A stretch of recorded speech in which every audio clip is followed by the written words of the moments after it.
Không, cái này có luật. Không có đưa giấy tờ xe, tôi đã nói rồi.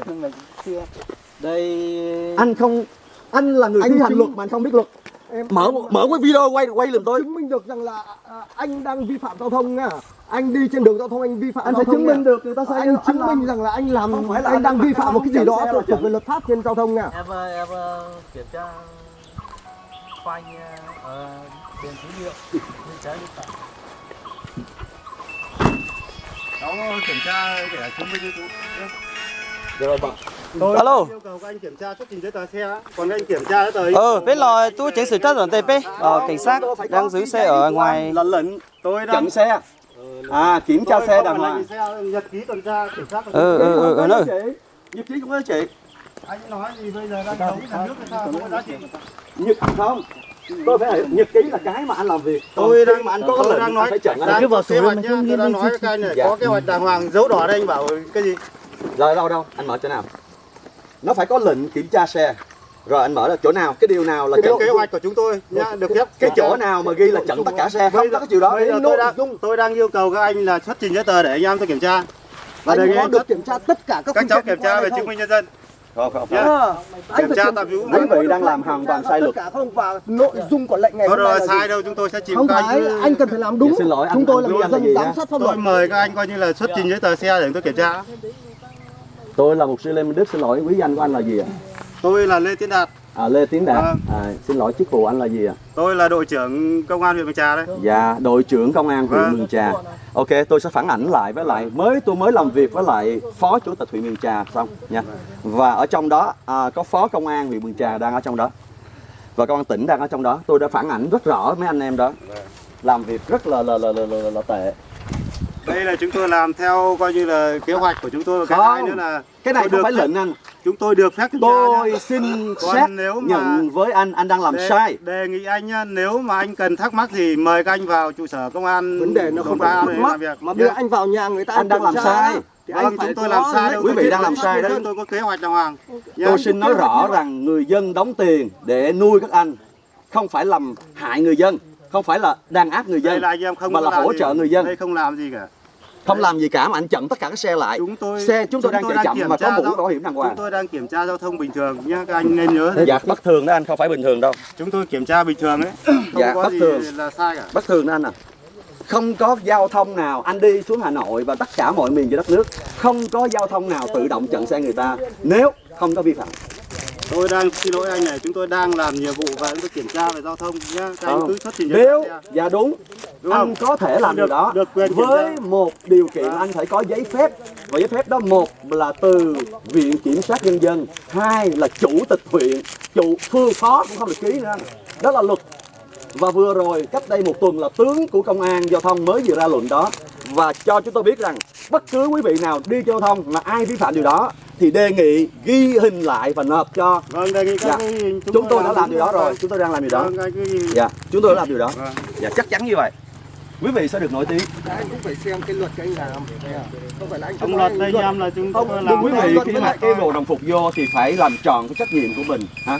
Đừng có vượt quá luật pháp cho phép. người ta cứ lệnh Vâng, bên các Sống anh và làm việc theo hiến pháp và pháp luật, chứ không phải là mình cứ lúc nào ở trên nó ai nói gì mình Anh em làm. đang mời. Dạ.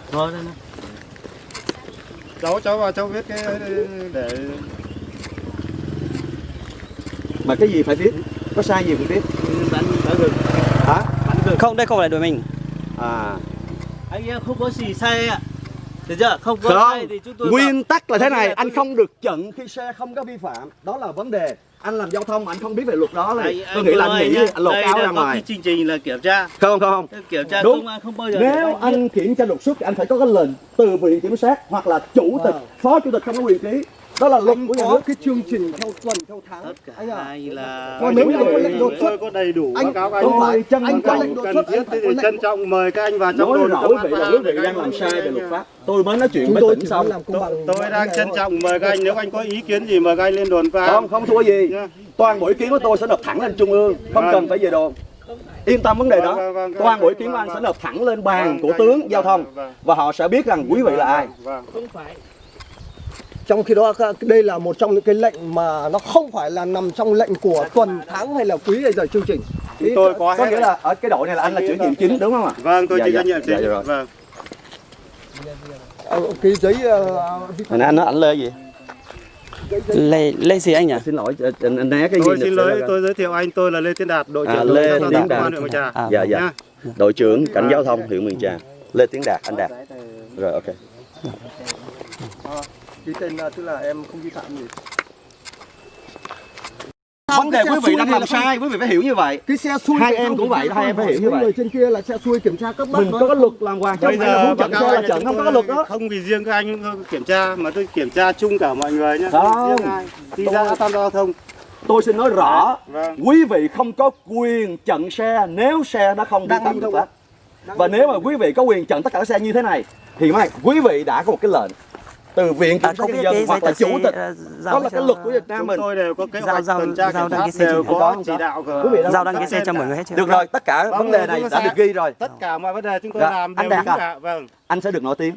Không, tôi sẽ Không thì cần thiết tôi mời các anh lên trên công đồn A3 ngồi uống nước với chúng tôi. chuyện công tác thôi anh Đạt nào. Chứ bọn tôi không có toàn bộ cái không có vấn đề ý này với sẽ các được anh cả. trình lên cấp cao nhất ở đây. Chúng tôi không có ý gì với các anh cả. Thôi anh ạ, chắc là nếu là xong rồi thôi mình đi. Kiểm tra giao thông là kiểm tra bình thường, các anh phải nhớ nhé, kiểm Nhưng tra mà hành chính em bình có thường. thắc mắc một cái này đây anh Đấy. này. Cái đoạn đường này là thường xuyên không phải là xe giao thông vào, đây không phải là cái đường mà Ô, đường kiểm tra dân giao sinh, thông à? anh có tin chúng tôi còn vào tận trong cả bản đấy. Ô thế à? Vâng, ở đây thế Những đấy. người này là những người ở đây nè, họ ở từ bé Đây nè. là các anh. Anh hỏi thử có ai? Không. Anh Giao thông có thường vào cái đường này không? Như vậy là không có Vẫn làm bình thường anh ạ. Anh Có cứ đang lên ở máy quay không? Cái đang ở quay không? Để ai Anh nói như vậy là không được. Cái đường này không có. Đây là những người địa phương đây.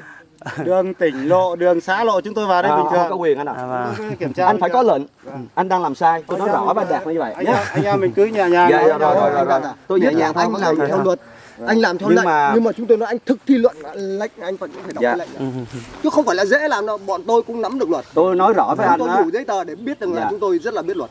Chứ không phải là không, nên rất là tôn trọng các anh. Không, tôi tôn trọng các anh chả có gì cả. Chúng tôi Vâng. chả làm gì Vấn đề là thế này cả. anh. Kiểm tra đơn thuần. Thậm về chí thủ chúng tục tôi hành còn chính. tạo điều kiện cho anh làm việc. Chúng Chứ không tôi- dễ đâu. Chúng tôi Dạ. kiểm tra thủ tục hành chính, không Dạ, có vâng. cái gì đến con người các anh gì mà các anh phải có ý kiến cả. Không, Vâng. Không. anh thấy tất cả Quý chúng vị tôi đang làm rất sai là- phải được đây. Thôi. Nếu mà Cái gì xe anh làm của sai các anh đã nhá, có ghi xe hình của ghi các ảnh anh hết rồi. ơi, tất cả mọi vấn đề đầy đủ Rồi. giấy tờ chúng tôi Thôi. Không, mời những- các bác về. Còn Những không vấn đủ đề giấy tờ gì chúng mà anh đã tôi sai thì đã rõ ràng rồi. Tất cả Bắt tay mấy ngay. Vâng, dạ tôi- đúng rồi. tôi- Dạ chào anh Đạt. Tôi sẽ cảm ơn các anh như vậy. Anh về anh nói lại